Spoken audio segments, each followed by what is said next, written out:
destacados economistas ecuatorianos en esta mañana, el economista Mauricio Pozo, exministro de Economía en dos gobiernos. Economista Pozo, la economía de Ecuador se encuentra en un complejo escenario de reconfiguración estratégica marcado por un choque externo derivado del conflicto de Medio Oriente, una ruptura comercial interna con la región andina, particularmente con Colombia, parcialmente compensada por este histórico acercamiento comercial con los Estados Unidos que tiene las facetas que hemos mencionado. Quisiéramos el día de hoy hacer un análisis general sobre cómo se encuentra Ecuador, cuál es la situación actual, cuáles las expectativas. Bienvenido. Buenos días, muchas gracias Gustavo por la entrevista. Bueno, usted ha abordado varios temas, tal vez para organizar un poquito la presentación, la exposición, decir que el Ecuador sí necesita insertarse mejor en los mercados internacionales. Es una economía abierta, es una economía dolarizada, y los acuerdos de comercio, o en el caso de Estados Unidos, este acuerdo de comercio recíproco, son instrumentos que permiten una inserción más, yo diría, eficiente en otros mercados, baja ciertos costos para poder ingresar y facilita el comercio. Ahora bien, si nosotros vemos un poco lo que ha venido ocurriendo y lo que ha venido haciendo en esta materia el gobierno actual, ha firmado acuerdos con algunos bloques comerciales de algunos países, recientemente con los Emiratos, se firmó antes con la China, ahora tenemos este acuerdo de comercio recíproco con Estados Unidos, y todo eso va en una línea distinta, por ejemplo, a lo que se está haciendo con el tema de Colombia. Y eso no es, yo diría, compatible la una cosa con la otra. En el caso de Colombia, a mi criterio, se está utilizando un instrumento de comercio exterior, que es el arancel, para buscar corregir un problema de otro origen, de otra naturaleza, que es el problema de la inseguridad y el narcotráfico. Me parece que estamos dañando un sector, porque esto no le conviene ni a la economía privada colombiana ni a la ecuatoriana, para tratar de arreglar otro problema e inclusive sin la garantía de que esto va a ocurrir. Entonces, hago este comentario simplemente para decir que no hay empate, no hay sindéresis entre la línea de acción para buscar acuerdos de comercio, incluyendo el reciente con Estados Unidos, con lo que se está haciendo en el ámbito de la relación bilateral con Colombia. Ahí no tenemos nosotros, obviamente, un buen resultado, y no creo que va a haber un buen resultado. Creería yo que este problema que a todos nos preocupa y que nadie puede estar en desacuerdo, que hay que buscar corregirlo, se vaya a arreglar por esa vía. Esto se tiene que arreglar por el ámbito diplomático y por el tema de los acuerdos entre las fuerzas del orden del país del norte y nosotros. Entonces, esto en cuanto a esa parte. ¿Pudo usted analizar, economista Pozo, este acuerdo con los Estados Unidos del denominado ART? ¿Pudo revisar la letra chica a la cual hemos aludido al inicio de este diálogo? A ver, siempre hay letras chicas en estos temas, Gustavo. No es que no existen ciertos tipos de detalles que no se sabe finalmente si le va a ser beneficioso o no a un país o a otro. Pero guiándonos por la experiencia que hemos podido acumular de los acuerdos anteriormente firmados, el saldo ha sido favorable al Ecuador sin ninguna discusión. El saldo con Europa, por ejemplo, muestra el superávit comercial más grande que tenemos con bloques. Es decir, ya son más o menos 8 años de ese acuerdo y ha sido favorable para el Ecuador. Y ahí también había letra chica, no me acuerdo en este momento cuáles detalles pudo haber existido, pero el saldo ha sido favorable a nosotros. En el caso de la China, de igual manera. En la China, obviamente, es un acuerdo mucho más reciente, pero nosotros prácticamente no tenemos restricción de exportación a la China. Podemos exportar prácticamente todos los productos, mientras que ellos sí tienen algunas restricciones para ingresar acá. Por decirle, a las importaciones de vestimenta tienen prohibición. El tema de los aranceles para importación de vehículos tiene un esquema gradual también. Es decir, yo también en ese caso, hasta el momento yo me adelantaría a decirle que también ha sido positivo. Y esto es conceptualmente entendible porque una economía pequeña que se abre a un mercado más grande, que ese es el caso de lo que estamos conversando, tiene mucho más opciones de sacarle provecho que una economía grande o una economía pequeña, por el propio tamaño de las dos. El comercio exterior con Ecuador para Estados Unidos es muy pequeño, es muy marginal para su comercio exterior total. En cambio, para nosotros sí es importante. Entonces, yo no me quisiera detener en que si hay esta discusión sobre este tema en particular y que si ellos tienen más fuerza en este tema o en este otro, pero por la experiencia que hemos tenido, yo podría anticiparme a decir que esto le va a ser más beneficioso al Ecuador que a ellos. Además hay otro tema, recuerda usted que hasta hace poco Ecuador era el único país del Pacífico Sur que no tenía un acuerdo comercial con Estados Unidos. Este no es un acuerdo comercial típico como el que firmó en su momento Colombia o Perú, o Chile, antes, pero es un acuerdo que creo que puede ayudar, dadas las condiciones y dada la política que está implementando el presidente Trump por el asunto arancelario y la búsqueda de beneficios comerciales para su país. Pero eso le podría notar respecto a este tema. ¿A usted particularmente no le preocupa, le preguntamos, economista Pozo, esto de que Ecuador se compromete a dejar de lado políticas y también instituciones de certificación, que tiene, dicho sea de paso, gente muy calificada de Ecuador en estos temas? Se ha trabajado mucho, lo conocemos incidentalmente de cerca, en estándares, en controles para la industria, y esto se ha visto reflejado en un gran progreso de la industria ecuatoriana en varias ramas. Pero con este acuerdo se está dejando prácticamente de lado, marginando. No tendrán vela en un entierro, como se dice coloquialmente, para poder evaluar, incluso controlar artículos tan delicados como relacionados con la salud humana, partes de vehículos. Se permitirá también el ingreso de productos reacondicionados, los famosos refurbished desde los Estados Unidos. Estos temas, ¿no cree usted, deben ser materia de preocupación en el país? Puede haber una preocupación, no quiero negar eso. No quiero cuestionar el que hay un riesgo involucrado, pero también quiero pensar que no creo que las autoridades ecuatorianas hayan ido a firmar un convenio que le sea complicado al Ecuador en estos temas. Yo creo que se ha de deber estudiar con mayor profundidad realmente hasta dónde se puede llegar con lo que estamos firmando. Es decir, en ese sentido, yo creo que cualquier comentario todavía es, creo, prematuro en el sentido de que es una especulación. No sabemos de qué. ¿Hay un riesgo? Sí hay un riesgo. Pero veamos en la práctica qué puede acontecer. Fíjense, en el acuerdo con Europa decían, no en estos temas, sino en otros, también temas de riesgo.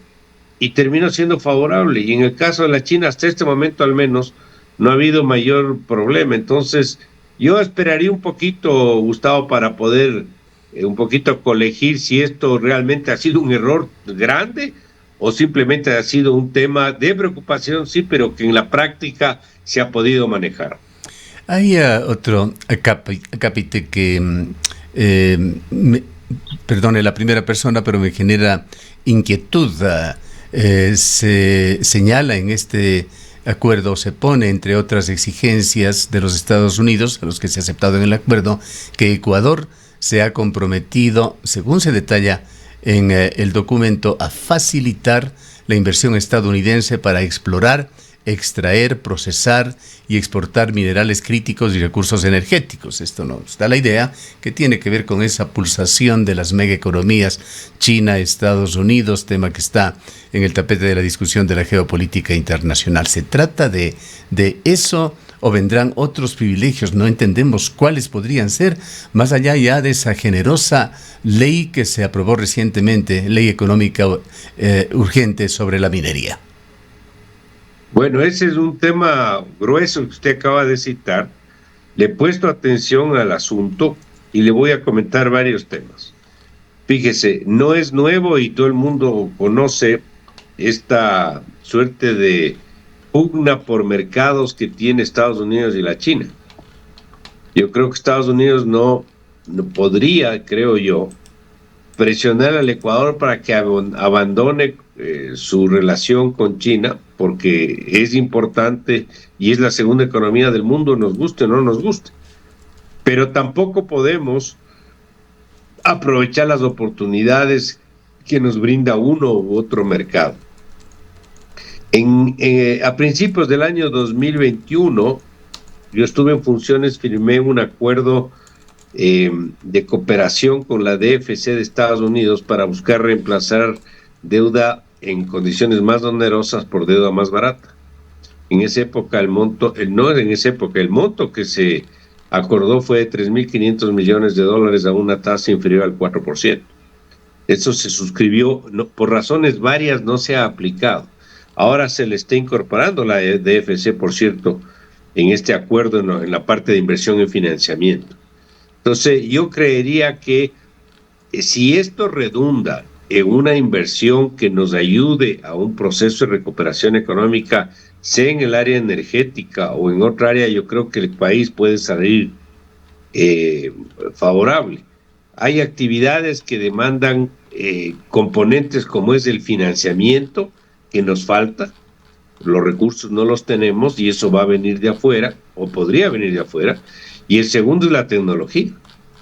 Entonces, me parece que el que esto abra una puerta para que estos componentes puedan ser parte de las inversiones que el país requiere, podría ser favorable. Ahora, que hay algún interés particular ya que no lo podemos ver o podemos presumir medio que tras bastidores, puede ser, porque los países también tienen, como alguien decía, no tienen amigos y no tienen intereses. Entonces eso sí puede pasar. Pero obviamente cualquier cosa que digamos ahora, igual que en el comentario anterior, yo creo que habrá que verlo en la ejecución, en qué termina. Pero lo único cierto es que el Ecuador tiene una debilidad en inversión y tiene que buscar las formas de captar inversión. Y en distintos campos, en el área minera, en el área petrolera, en la agroindustria, en los servicios. Y uno de los grandes aportantes de eso es Estados Unidos. Las empresas, por ejemplo, en el área energética petrolera, están allá.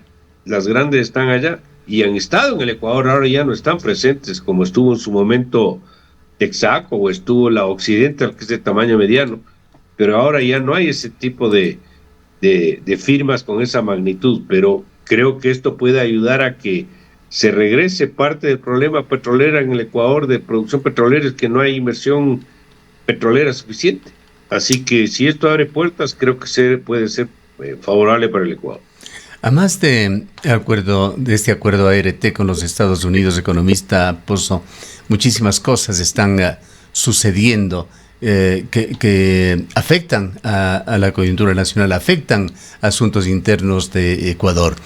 Quisiera su visión general sobre este momento que está viviendo Ecuador, los efectos sobre que genera la situación global sobre la economía de nuestro país en cuanto a cadena de suministros, a importaciones, a exportaciones, sumado a esto, la guerra de Colombia.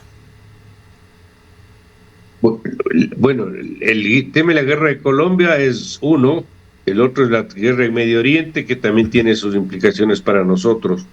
En el caso de Colombia, la relación comercial con ellos es importante a pesar de que tenemos un déficit estructural, digamos así. Pero la relación económica no hay como verle solamente en el lado comercial. Hay que ver en el lado de las inversiones. ¿Por qué digo esto? Porque Colombia tiene bastante más inversión extranjera en Ecuador de la que tiene Ecuador en Colombia. ¿Y esto qué significa? Que hay que ver la integralidad de la relación. Desde ese punto de vista, el buscar nuevos mercados, porque se presentó esto y hay actividades que no pueden pagar el 50% de arancel, así de simple, no es un tema de corto plazo. Y si esto se da, le va a afectar a la economía ecuatoriana. Las exportaciones son una fuente de crecimiento, son una fuente de liquidez. Fíjese en la recuperación que tuvimos del 25 respecto al 24, parte es por el comportamiento de las exportaciones no petroleras. Entonces me parece que este problema con Colombia nos puede generar una situación de actividad económica interna y eso no nos conviene.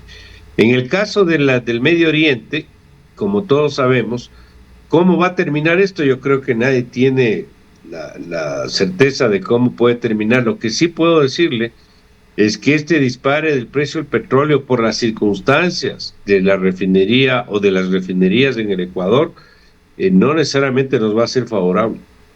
Vamos a ganar por el lado del precio del barril y vamos a perder por el lado de la importación de los derivados, que el 80%, por cierto, viene de afuera. El balance entonces sale negativo para Ecuador.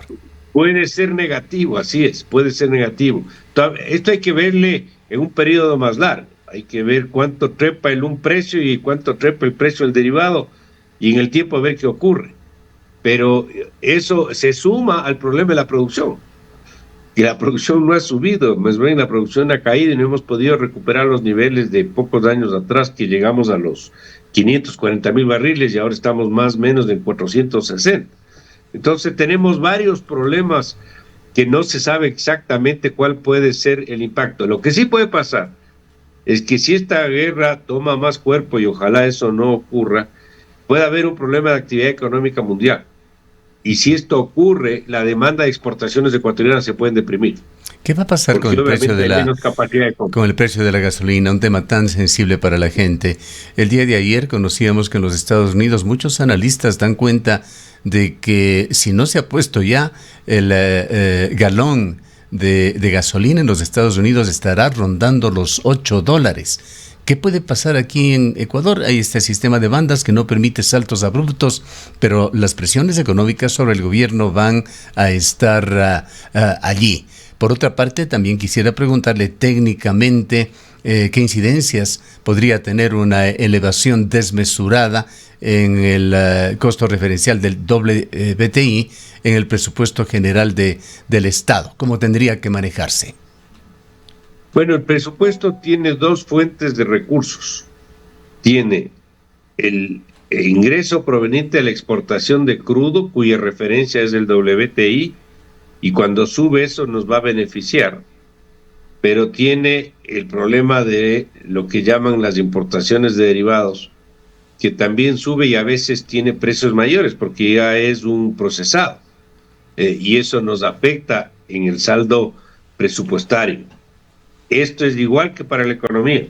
Recuerde que las exportaciones en el 80% son públicas. Y por lo tanto, para el presupuesto del Estado, yo creería que es un impacto similar del que hablamos hace un momento. Yo creo que no va a ser muy favorable, pongámoslo así. Tal vez en el mejor de los casos, en neto, no vamos ni a ganar ni a perder, pero esa es la situación. Pero podemos, en cambio, vernos perjudicados por el impacto del problema de Medio Oriente ya para la economía mundial, por la demanda de exportaciones nuestras y la capacidad de compra que se pueda tener de los productos ecuatorianos. Entonces, desde ese punto de vista... Y en cuanto a los precios de los combustibles para el público, para el consumidor, recordemos que el gobierno ha incrementado el precio del diésel en un 61% y también el de la gasolina. Ahí el sistema de bandas, usted anotó que es correcto, pero las presiones son enormes. Yo sí tengo conocimiento de que sí ha pasado por la mente en algunas autoridades del gobierno una revisión de los precios hacia arriba, de los derivados de gasolinas y diésel, pero hasta donde también sé, el presidente no quiere ni oír esa posibilidad. Y parte es entendible porque se viene el asunto político de las elecciones seccionales. Entonces no hay nada más, creo yo, perjudicial para el tema electoral que subir las gasolinas. Eso no va a ayudar. Aparte del cierto impacto en precios que puede provocar en las fechas donde se adopten estas decisiones. El otro es lo que están haciendo, que me parece bueno, pero un poquito en un momento poco oportuno. No sé si está en conocimiento general, pero el Banco Central, a través de la Junta de Regulación, sacó una norma donde está abierta la gestión del Banco Central para un seguro de fluctuación del precio de los commodities, entre otros el precio del petróleo, para buscar aislar o protegerle a las finanzas públicas de lo que pueda acontecer con el precio de los derivados y el precio del petróleo en el mercado internacional.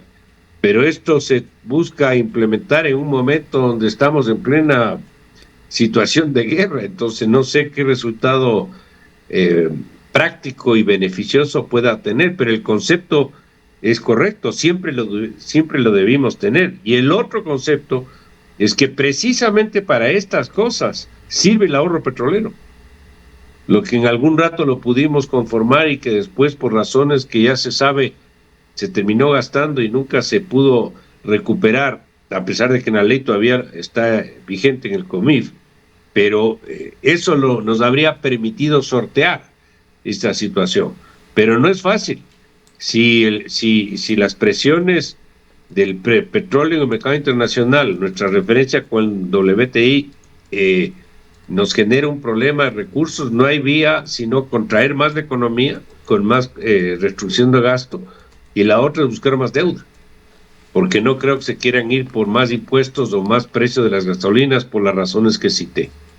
Ahora, economista Pozo, colateralmente esto, un tema que poco se habla porque no es tan visible, pero se lo siente en los mercados y los supermercados. El costo de la alimentación, los efectos sobre el sector agrícola, la seguridad alimentaria que genera indirectamente también la guerra, pues el precio de la urea viene de la mano del precio del petróleo. Este producto, este insumo agrícola es elevado ya en un 25% en Ecuador.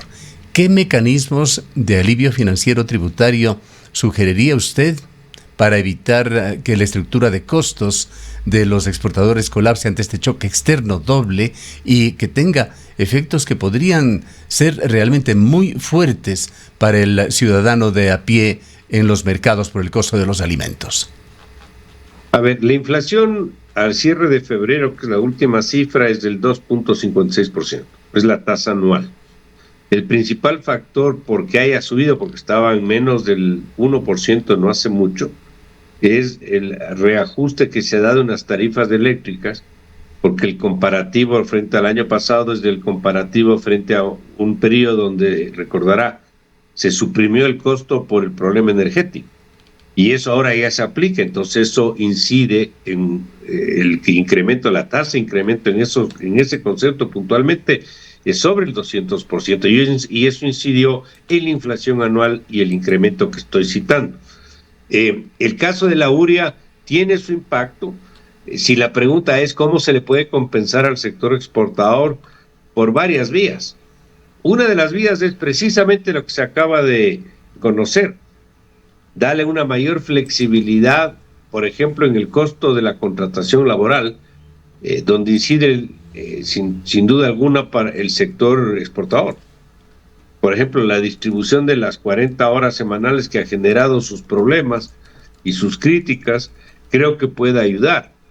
El buscar de alguna manera incorporar lo más pronto posible un esquema de pago por horas nos podría ayudar enormemente. Yo sé que eso ya medio que se perdió en la consulta popular de hace no mucho, pero yo creo que hay que insistir en eso, los tipos de contratos de igual manera. Algo que facilite el costo de la contratación le puede ayudar al sector exportador para que se pueda defender mejor, por ejemplo, frente al impacto del precio de productos importados como la urea, resultado del problema internacional. Ese es uno de los temas, no es el único. Hay otros que se puede buscar alivianar. Algo que le complica al sector exportador y al sector productivo en general es la inestabilidad tributaria. Siempre estamos discutiendo de nuevos impuestos. Todos los años hay algo nuevo. Hay la necesidad de dar un poquito de horizonte a eso, que no se va a topar el tema impositivo por un cierto periodo. El impuesto a la salida de divisas. Pero para hacer eso necesitan hacer cierto reajuste en los gastos. Parte es la ley de los GATS, que recién se aprobó, pero yo creo que queda mucho todavía por hacer. Así que eso es un poquito el abanico de acciones, creo yo, que se pueden buscar hacer, sin decir que el impacto va a ser inmediato, pero que se pueden hacer para tratar de compensar a un sector exportador por los problemas, por ejemplo, de la urea. Otro tema, economista, del que se habla en voz baja, el lavado de activos en Ecuador. Análisis recientes muestran que el consumo de lujo, el sector inmobiliario, con particular énfasis en ciudades como Cuenca, crecen mientras la inversión pública está detenida. Con frecuencia se habla, por parte de varios analistas, de una posible bonanza por lavado de activos. Y justamente con esto viene la contraparte, esta guerra abierta que el gobierno mantiene con las mafias, con esta nueva faceta que se ha iniciado a partir de la noche de ayer, como uno de los ingredientes de toda una estrategia del gobierno para combatir a las mafias, que también preocupa paradójicamente al sector comercial. Temen que esto vaya a generar efectos sensibles en el circulante. Estudios de la Universidad de Cuenca han dado cuenta de que son varios miles de millones de dólares, que no me atrevo a dar una cifra en este momento para no equivocarme, que circulan en la economía ecuatoriana como producto de esta oscura economía relacionada con el lavado de activos. La pregunta sería, ¿qué alertas debería activar el sistema financiero para evitar que este flujo de recursos distorsione las cifras macroeconómicas del país y por allí pueda eventualmente llegar a comprometer la estabilidad de la dolarización? A ver, no es una pregunta fácil, pero sí hay, creo, formas que tienen una urgencia de aplicación. La primera es el proceso de inclusión financiera que se llama. Que todos los ecuatorianos tengan una suerte de transacciones electrónicas. Que vayamos abandonando lo que ha logrado, por ejemplo, el Brasil. Brasil, usted no paga nada en cash. Es hasta a veces poco creíble de que una persona que pida caridad en una esquina tiene un aparatito para que el dólar que le regalan sea transado a través de los medios de control financiero. Es decir, que no haya transacciones en cash. Recuerde usted que el grueso del narcotráfico, por ejemplo, se produce en dinero en efectivo. Entonces hay que entrar en un proceso de eliminación del cash y el uso de los instrumentos electrónicos. Celulares tiene todos los ecuatorianos. Laptops, esquemas de pago electrónico para poder garantizar de que los recursos tengan trazabilidad y se le pueda hacer seguimiento. Eso es un paso, creo yo, importante que se puede dar y significativo para los temas. Efectivamente, cuando usted hace los números dentro de lo que se llama el M2, que es el total de dinero estimado en la economía, versus el total de depósitos en el sistema financiero, llámese bancos más cooperativas, lo que queda en cash, en dinero, se llaman especies monetarias en circulación, es decir, la plata en los bolsillos, lo que está en los colchones de las casas o en las cajas fuertes, es demasiado dinero. Si usted le divide eso para el número de personas que son la población económicamente activa, le va a dar una cifra superior a los $2.500. ¿Quién carga, pues, en promedio $2.500 en el bolsillo? Nadie, o muy pocos, digamos. Entonces, un poco lo que le quiero decir es que sí hay un monto importante que se estima puede estar derivado de transacciones ilegales. Este número que yo le acabo de citar, esto es un tema a mano alzada, pero puede salirle fácilmente unos 15.000 millones de dólares, que puede ser de un origen que no se conoce exactamente, pero que no cuadran las cifras, pongámoslo así, entre lo que es el M2, entre lo que es la balanza de pagos y lo que está depositado en el sistema financiero. Lo que queda dando vueltas es una cifra muy grande.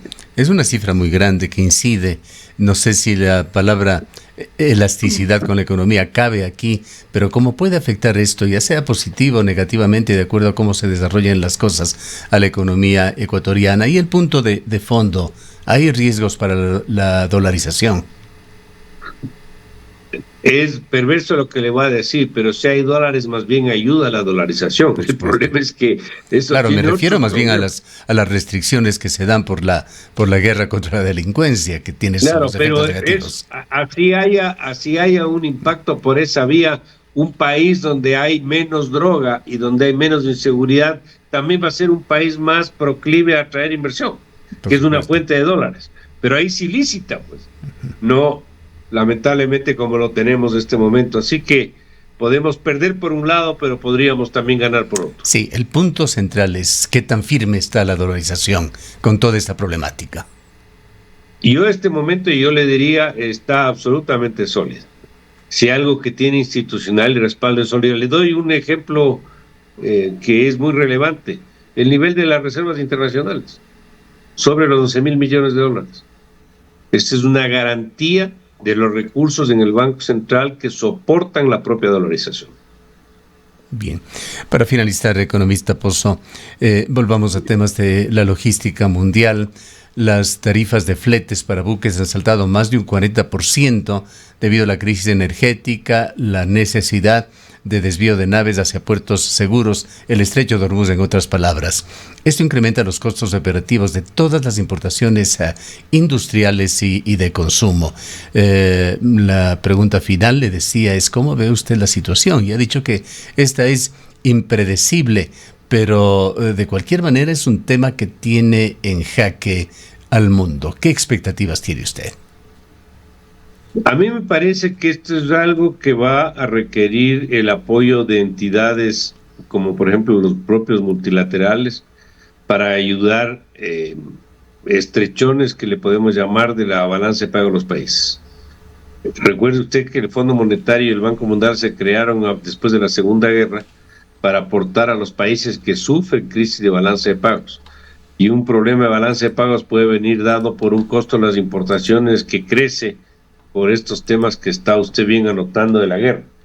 Entonces yo creo que el rol del financiamiento internacional a los países puede ser un tema que es importante abordar. El segundo es lo que siempre sobra, es el desperdicio de recursos de cada una de las economías, y el Ecuador no está exento de eso. Hay un desperdicio de recursos que yo creo que tiene que buscar ser un poco más eficientado, si vale el término, para poder amortiguar de alguna manera este impacto en las importaciones que puedan tener el Ecuador, porque aumentan los fletes por las razones que hemos comentado. Esta es la otra. La tercera es el tema tributario, pero el tema tributario se arregla arreglando el desperdicio.